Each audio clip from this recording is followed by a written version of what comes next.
Well, it seems a misunderstanding about apparent FIFA ticket rule violations has put Spinal Cord Injury BC in a bit of an unusual situation.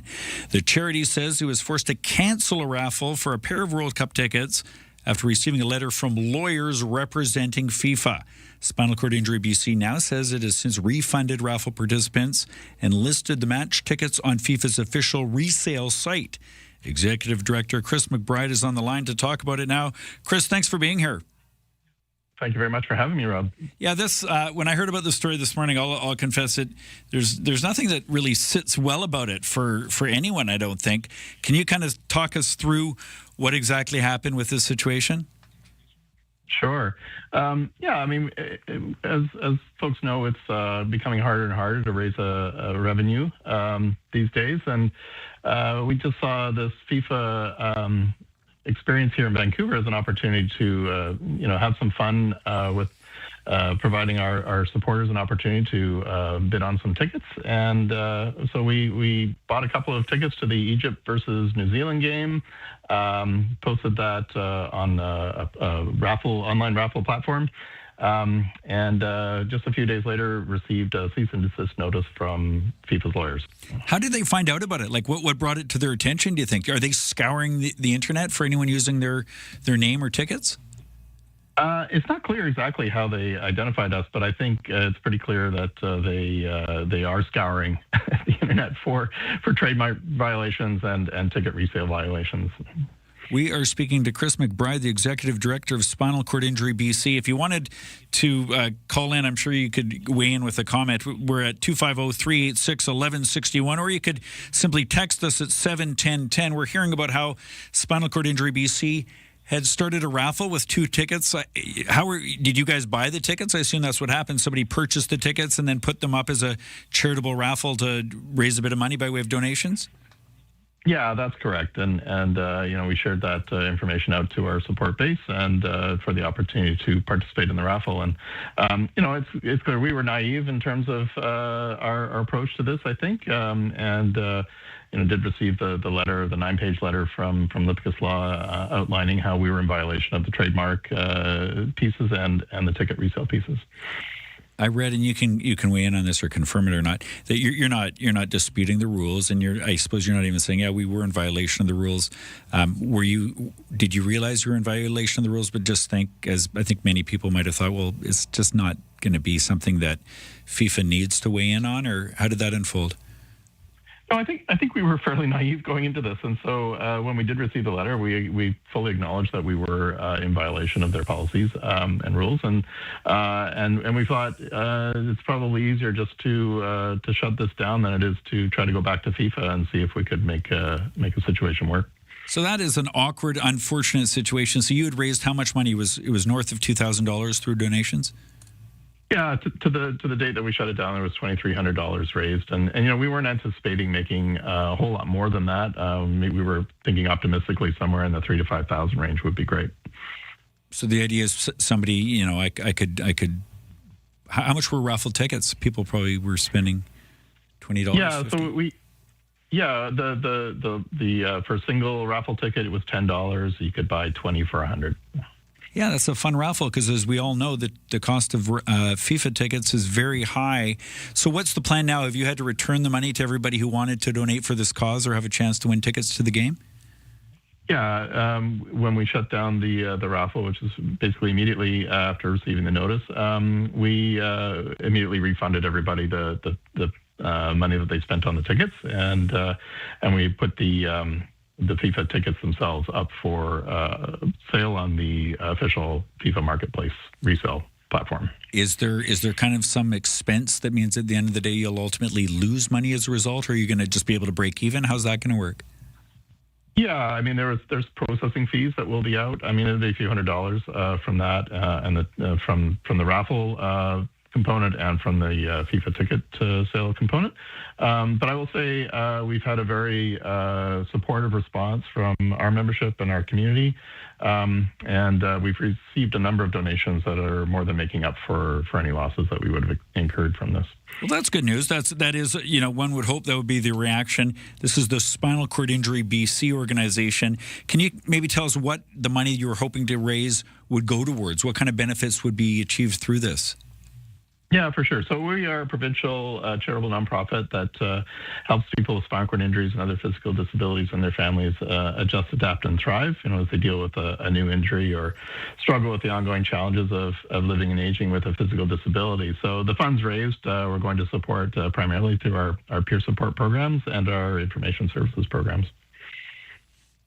So what's the plan going forward now? Is there going to be some other kind of raffle, or presumably, with any luck, people hearing about what's happened to the organization here may be inclined to make a donation? It sounds like that's happened already. Is there anything formal in place that you're planning to do to substitute this raffle that FIFA jumped in the way of?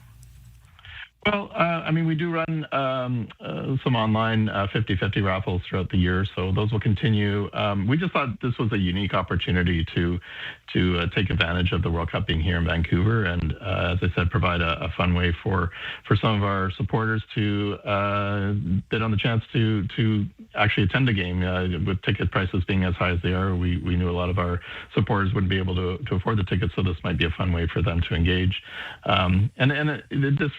We were doing this at a time when we're in the middle of our annual major annual fundraising campaign, which is part of the Beneva Vancouver Half Marathon and 5K Charity Challenge that we put a large team in and raised money for. So, we're hoping that that the support we've received from people who have heard about the cancellation of the raffle and have been donating to us, and we're putting that towards our $85,000 goal for the Charity Challenge campaign.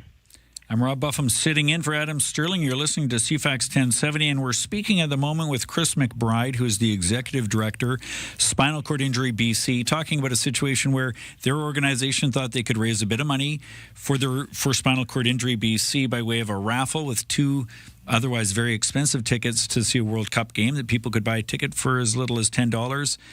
But then he got a letter, a 9-page letter from lawyers on behalf of FIFA. What was your impression, Chris, as you opened up a letter demanding that you not do the raffle you were doing for your charity? What was your impression? Well, we were a little surprised and a little taken aback by the force of magnitude of the letter.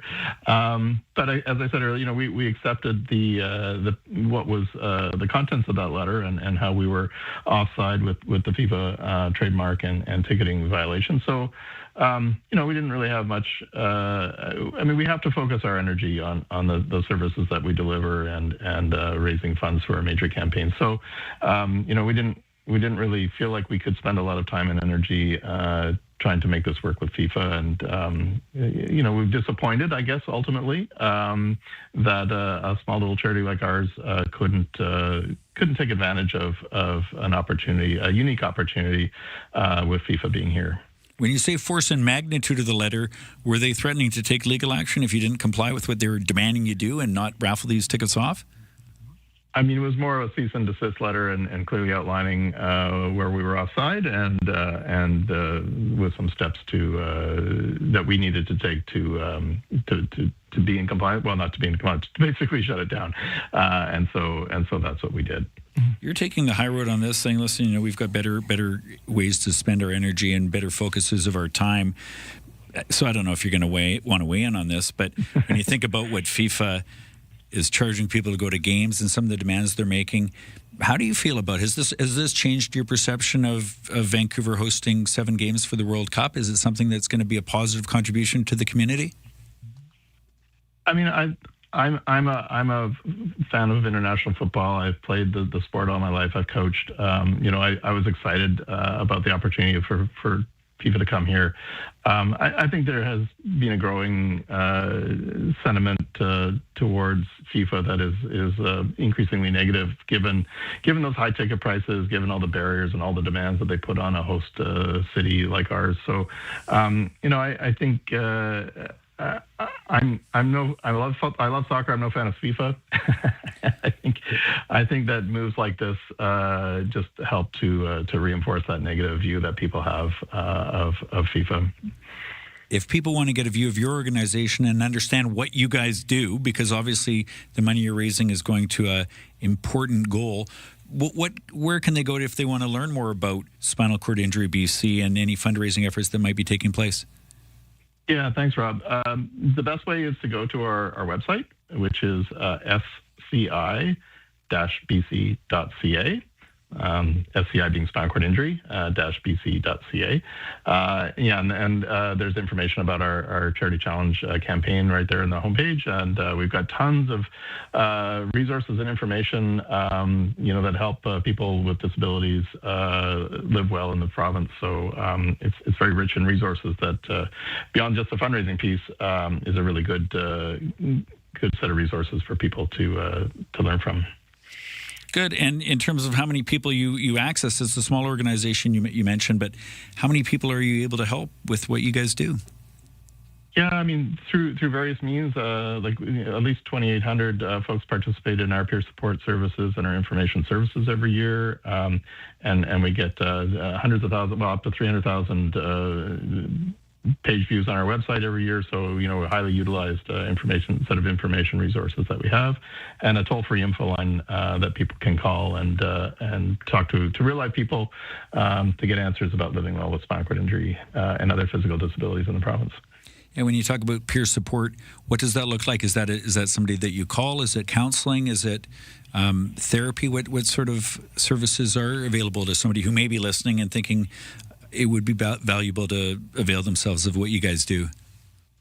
Yeah, for sure. So, I mean, we do a lot of group-based, community group-based peer support activities. So everything from coffee-related meetups to getting people out trying new adventurous types of things, whether that's adaptive kayaking or adaptive camping and all these types of things. So just really about building networks of support and connection and community, sharing information, resources, and just being connected to know what the possibilities are in having a really meaningful life with a physical disability.